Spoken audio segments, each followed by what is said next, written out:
So, Nick, congratulations. Great film, great kind of response from the audience here. Yeah, well, they're all, basically, I know them all, that's probably why. You just kind of paid them. Yeah, they're all paid. They're all paid bunters. So, just kind of talking about the film, kind of the first question, you know, how did this kind of project kind of come about? What were you kind of looking to kind of achieve with this? The producer, Jamie, sitting over there. She wanted to do something about knife crime. At the time, it was a knife crime thing where knife crime was kind of, London was being, people were saying it was like the knife crime capital of the world and stuff like that. And Jamie wanted to do a film about that, and kind of we sat in Wagamama's one day and we were just sitting there eating food. They didn't pay me to say that, by the way, just fuckers.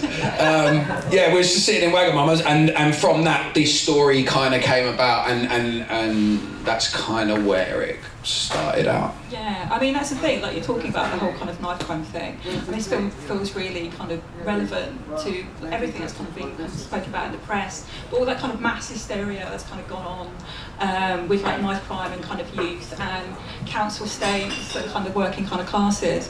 But this seems to want to kind of take, kind of cut through that kind of hysteria and to, talk about kind of knife crime from a different kind of angle. Well, I mean, it's kind of basically, it's a bully film, isn't it, really? Like, if you look at that film, like, everyone's being bullied. So, even from, young Buddy Skelton, who's in the audience today, by the way, that kid there is a legend, mate.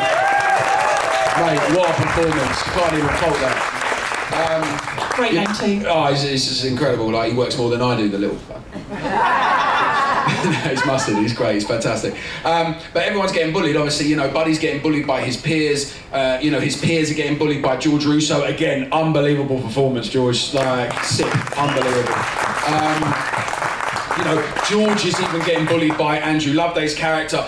Even the mum, played by Lorraine Stanley, she's getting bullied by someone at work or whatever. Everyone's getting bullied, and it's just kind of showing shit rolls downwards, and the knife crime and the violence and the villainy comes from that, basically. Yeah, I mean, you must be psychic, because that's going to be kind of my next kind of question. Like, whole kind of like, the whole kind of chain of kind of masculinity. Yeah. Is really kind of important to this film, and it's kind of pressure everywhere you go. Everyone's got their own kind of pressure. Well, that's it. Everyone in life has got their own pressure, and I don't know what you lot were like when you were a kid, but I know I did it a lot. If I come back from school one day and some bully was being a twat to me, I'd never said nothing to his face because I was only a little kid. So when I got home, I looked in the mirror and I said, "Fuck off, mate." Basically gonna set on fire. Luckily, we saw a good film just to end it on, though, innit? Bravo. Hold it a bit further down. Yeah? Well, No.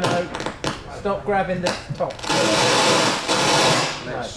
I've done nothing. I just talk like this. Everyone can hear me. You're electric, Nick. Yeah, don't worry. Everyone can hear me anyway. Don't worry. I don't need a fucking mic. Okay, we're good.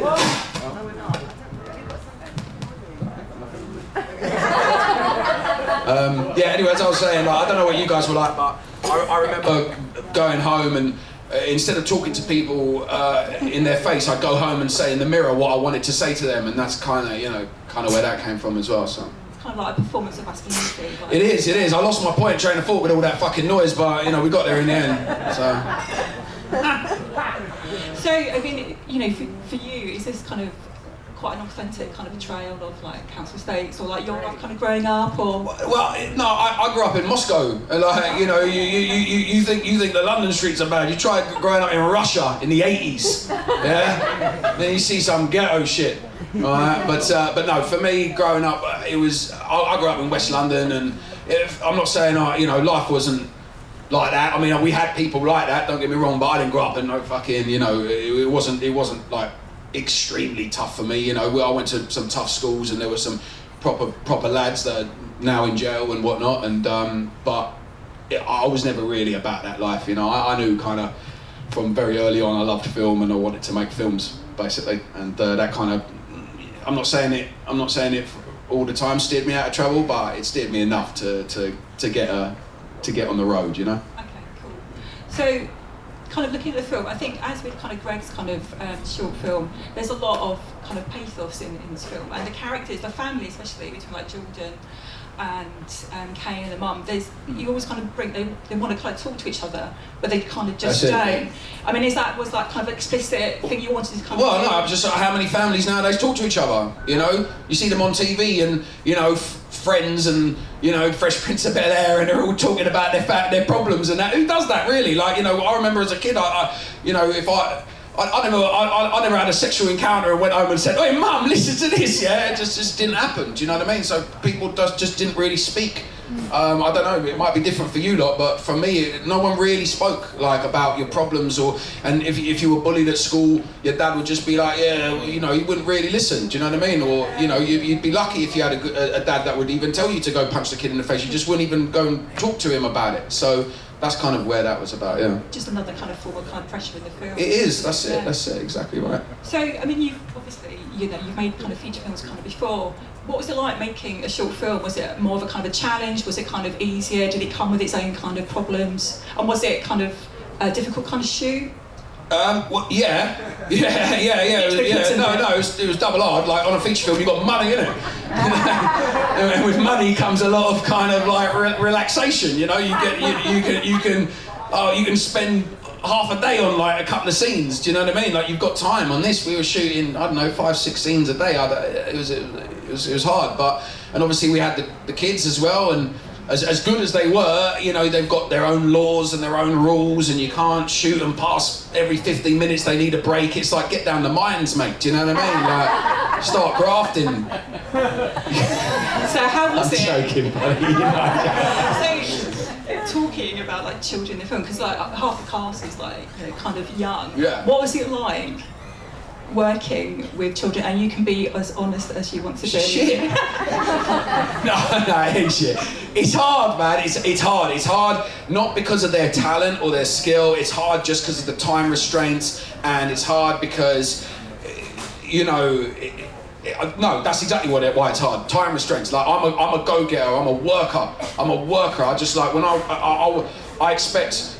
I don't expect, but when I'm working and grafting, I want, you know, Dan Money, my DOP over here, I want him to be working at the same level. If I've got to stay late, he's staying late. Unfortunately, you know, if I'm staying late, George, mate, you're staying late. If I'm staying late, Lorraine, you're staying late. But unfortunately, kids, you can't do that. You can't stay late. So for me, it's just a time restraint thing, and it's frustrating because you're saying, right, do it like this, and they do it, and then you go, yeah, it's good, do it like this now, and they just did it the same way before, and it's like, yeah, mate, listen, I've only got 15 minutes, mate. Yeah? Do it better. So, like, you know, with kind of Buddy Skelton, I mean, how did you get that kind of performance? Was it? Listen, let me tell you about Buddy Skelton, right? The part wasn't even originally written for him. Like, it wasn't. It was written for whatever. It was just it was irrelevant who it was written for. But he come in for an audition to play one of those other little kids, yeah. And I was like, I said to Jamie, I said, listen, you got to call that kid back right now. And he was already halfway home. He lives miles away. He was already halfway home. And Jamie was like, listen, can you come back? Like Nick wants to try something. He come back. I was like, I knew it, and I changed the whole script because of him. So it's like an instant and you could like build like the film around him. Yeah, man. I just knew changing the story to fit him would be better than finding an actor to fit the story. Okay, and what changes did you make then? Well, okay. For example, the main story, the lead kid was black, so he came from a black background, and there was a lot of other issues going on there. Do you know what I mean? So that was the thing that I changed about, especially with the brother and stuff like that, and the communication they had with the family. It was all very different. So that's just one thing. But there was loads. There was loads of stuff that I just changed. Like a lot of the dialogue, obviously, I changed. A lot of kind of just stuff that he got up to, and the people. Obviously, once you change that, then you have to change the people around him, the peer group. You have to change that. Do you know what I mean? So a lot. Yeah, you got to change a lot. I changed a lot for you, mate. Yeah. Definitely worth it, though. Yeah, absolutely. Yeah. Sitting there like, you know, like a butter wouldn't melt. Change the old bloody thing for him. So, talk about Well performances. worth it. No, absolutely brilliant. I mean, George kind of Russo as well. I mean, Yeah, how did you get that performance? Well, George, he's just George, isn't it? Like, did you not see the film before that? Come on. Listen, and the fact that George and Lorraine are both in both films is totally coincidental. Like, obviously, I've worked with George before. We met on a film called Turnout, which was George's first film writer, and he was the lead in it as well. And he cast a good friend of ours who couldn't make it, and he said, "Oh, I've got this mate, Nick Nevern, he can do it." So I went up. There was only a couple of days on it, wasn't it, George? But we met and we got on really well, and ever since then we've always kept in touch and blah blah blah. And the same with Lorraine, like Lorraine Stanley. I put her in my film The Hooligan Factory. She's my wife and that, and you know. She's brilliant. Oh, she's brilliant. She's brilliant. You know, fucking, you know, she's that's. Listen, I said to Neil Maskell, I don't know where he's gone, but like I said to Neil Maskell today, like I was like, oh, it's mad how both actors are in the same film. He goes, yeah, well, they're quality actors and they're hard to come by, so it's not that strange. So yeah. It makes your life easier to direct. I like the way Neil left, by the way. I really wanted him to see that. I mean, I'm such a big fan of his, and he's gone. And he's gone. So they're really easy to direct, like George. Oh no! You just wind them up and watch them go, innit? Yeah. Like, you know, you just say, you know, here's the dialogue. Now go and make it better. You know, I wrote that scene at the beginning. Oh, tick and all that. Yeah, it's in little bits, but it's mostly George just going, listen, and when he little bits that you probably wouldn't even clock on the first watch, you see it on the second one when he gives the phone to the geezer, he goes, yeah, you can read that, right? Do you know what I mean? Little things like that. Oh, that's not in the script. He gives him the address on the phone. He goes, yeah, you can read that, right? It's like, little things like that. I just think of mustards. It's just great. Oh, and the toilets. When he comes out of the toilet, he goes, "I want to fucking clean them toilets." Like, you know, that's just all improv. It's all improv. It's all George. That ain't me. That's just me going, "Oi, Dan, put the camera there and fucking film the gold." Yeah, it really kind of takes over the screen without kind of overshadowing everyone else, but it just lights up. I can feel sorry for all these people that saw Greg's interview before and were like, "I'm expecting a really intellectual discussion on film." Sorry, mate. Sorry. So, okay, a couple more kind of questions then. So that kind of, the end kind of sequence with kind of Jordan kind of killing kind of Gavin, how did that kind of come about? Because that's, the editing is really important in the kind of the structure, but it's really tense as well. Well, yeah. I mean, yeah, of course it is. Yeah, it's the end of the film. It's got to be intense. It's got to be you know. I mean, there was a lot of discussion about how we're going to shoot it on the day. Listen, don't get me started on this day. Yeah, listen. Do you want to go into the? No, listen. I will tell you now. Yeah, like listen. When you're making this low budget kind of stuff, yeah, I said get a squib. Get a professional to get a squib in. Jamie's like, nah, don't worry, I know this geezer from my school, he'll do it. Like, whatever, or Dan said it, someone said they knew this geezer who could do like a makeshift squib, yeah, so the fucking thing come out like that. Listen, it was the worst thing ever, it looked like a tennis ball. Do you remember, George, it come out like this, yeah, and it didn't break the cup anyway, and it ruined my climax of the film because I wanted this big gunshot. But then, it actually didn't. It didn't ruin the thing because then I just stuck the camera on George's face, threw a bit of blood on him, and that's all I needed. And oh yeah, so was it George's idea? Listen, I'm the one standing up here, mate. It's my idea. It's exactly what Greg all just said. We get all the kudos for them kind of ideas. But you're right, that was George's idea. He just said, stick the camera on my face and I'll act it. And that's more powerful than showing his guts getting blown out all day long. Yeah. So, thank you, George. Thank you, mate. I think it works well. Of course it works well. You should have seen the takes of the script, mate. What better than that? Okay, so just a couple more kind of questions then. So, the ending kind of ends, and then you've got like in the kind of credits what happens to the kind of brother. So that's kind of like. Can you know, it's kind of ambiguous kind of ending. Yeah. Does it end badly for him? Well, yeah, but this is kind of like this is the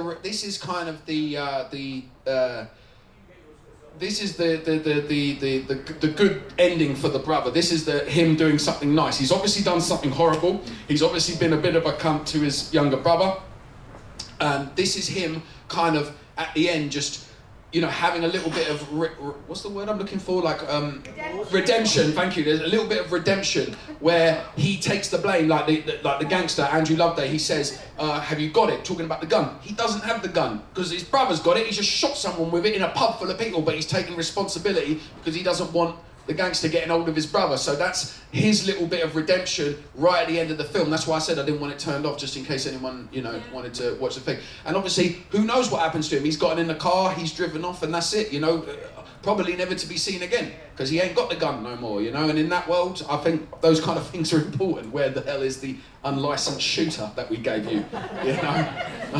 I wouldn't know, obviously, but I'm pretty sure that that's an important thing. You know, we gave you the gun to do a job, and now we want the gun back, you know? Because it ain't James Bond. People ain't just picking up guns and shooting. You know, a gun is an important thing. You give someone a gun to do something, that gun has to be then dismantled properly, you know, and taken care of. So obviously he doesn't have the gun, but his thing is to say that he does. Right. Okay. Cool. So, just kind of one kind of final kind of question. Now you've kind of made this kind of short film. What's next for you? What's kind of next? Kind of, can you talk about any kind of up and coming kind of projects, or would you make another kind of short? I would make a short, yeah. Me and my mate Shane were just talking about doing a short. I'll do another short, definitely. If you know, if Jamie's producing, she's really good, so I would definitely do it. I prefer features. You know, you just get more time with your people, and you just get more. You can do more with it. I mean, this is my first ever short. I've never done one before. You know, I've done 3 movies, and this is my first short film. So I hope you guys enjoyed it, really. I think, you know, I think I've done all right with it, really. But like you say, when you're shooting that shit with no money in 3-4 days, with a bunch of kids wrapped around you, that shit's hard, man. So, on the hottest day of the year, and there was an actual stabbing that happened on the day of when we were shooting the estate scene. We couldn't get in because there was an actual murder that happened the day before. So there you go. Okay, have you got time for questions from the audience? Yeah, so anyone got any kind of questions? How did you get the aerial shots of the staff? Well, that's called a drone, and it's what filmmakers use to make your film look really expensive when it's just double cheap. So you stick a camera on this drone, it flies up in the sky, and everyone goes, "Fuck me, that looks expensive." But oh yeah, and our drone got shot out of the sky twice by little wankers on the estate with BB guns. They literally shot it out of the sky. Literally, the things cost $1,000 a piece, and it was just falling out of the sky like we had money. It must have been really hard to get permission for that. It was really hard to get permission from that. So much so that we didn't actually ask for permission to do it, because otherwise it would have been very, very hard. And I don't like too much. Are you going to make this into a feature? Listen, I think the world is a great world that we inhabited with this, with Triggerfinger, and I think the actors and I think the characters are great. You know, whether it would be a great feature film, I don't know, because obviously there's a bit of fantasy element to it, you know, where you don't actually see the gun and it's kind of all in his head a little bit. But the world is definitely something I would be interested in exploring more in a feature film. I mean, Thank you. it's like ill manners. Oh yeah, oh mate, oh, all that. I mean, listen, it's no ill manners. Don't get me wrong, but it's, you know, it's inspired.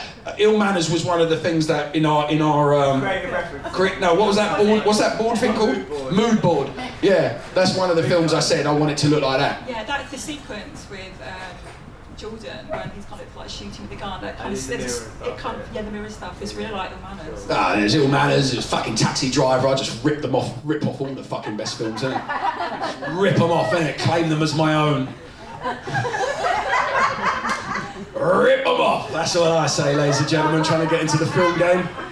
Rip off anything you want and just make it slightly different, and you'll do very well. Okay, any more questions? Did you have any funding at all? Yeah, we had a bit of money. Yeah, we had about $5,000 we made it for. I did it, obviously, for those that don't know, I've got a bit of a social media presence. I'm a bit of an actor, bit of a boat. So I put a little Kickstarter up. And yeah, we got about $5,000 off it. People just putting in £1, £5, and I was very grateful for it. So yeah, we had a bit of money. Not a lot, $5,000 to make. Not enough, yeah, not enough. But to make that on $5,000, I don't know if you guys know about that. I think that's a fucking decent job we've done, mate. I think it's a fucking decent job we've done. So, and we paid our actors, not much, just a bit of string and a button, but you know, George is wearing the shoelaces right now. So, but yeah, we at least listen. I come from an acting background. I'm an actor, and the first thing we had to do was make sure there was some money in it for the actors. Okay, it wasn't a lot, but you've got to pay your actors. You've got to pay your people. You've got to pay them right. And if you're not paying them, you've got to feed them at least. You know what I mean? Feed them right. You know. So yeah, definitely. What do you prefer doing, acting or directing? Both. I think as I get older and balder and fatter, I see myself behind the camera more.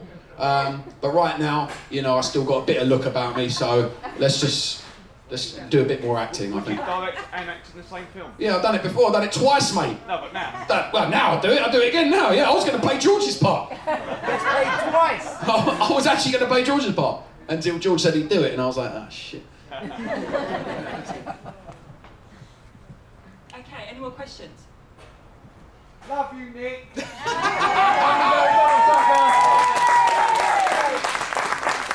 Wasn't really a question, Reaper, but thanks. All right, well, listen, guys, thank you very much, and thank you, my darling. That was lovely. Guys, I hope you enjoyed it. That was Trigger Finger. Thank you very much. Thank you.